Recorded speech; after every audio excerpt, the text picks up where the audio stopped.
But speaking of successful or not, Square Enix recently announced that both Final Fantasy 16, Final Fantasy 7, Final Fantasy 7 Rebirth have all underperformed to their expectations.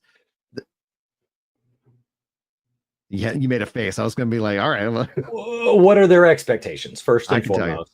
Yeah. Because if I set my expectations at, I'm going to have a bake sale and I'm going to make 100 brownies and I'm going to make $2 million, I'm going to fall short. So it was interesting because there was a former finance guy who worked for Square Enix, and like over a year ago, he kind of basically spelled out how ROI is calculated for these games. So let's say it costs you $100 million to make a video game over the course of 5 years. Mm-hmm. They would look at what if they put that $100 million into the stock market over that same period of time, what would their return have been?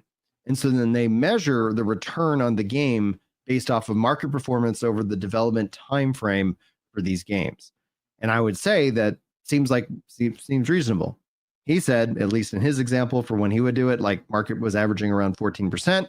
So roughly speaking, for 100 million, you would expect that you need to at least make 115 million plus, obviously the cost of the game plus your money back on it. The thing is, the games have gotten way more expensive. And what's interesting also we've seen is that how they used to actually finance them has completely changed. When money was like at 0 or 1%, right, and especially in Japan, they kept it like at 0% interest. You're like, what are you doing? You could hold on to your capital and you could just pay them from the financing. That has changed. And as the price has gone up, all of a sudden you start to see a lot of stress in the system. And so I think when it comes to underperformance, a huge factor is that they've been signing these exclusivity deals. And the thing that I would give my right arm for is to know, what do they make from that exclusivity deal? Was it enough to truly cover the spread of what they lost in hype?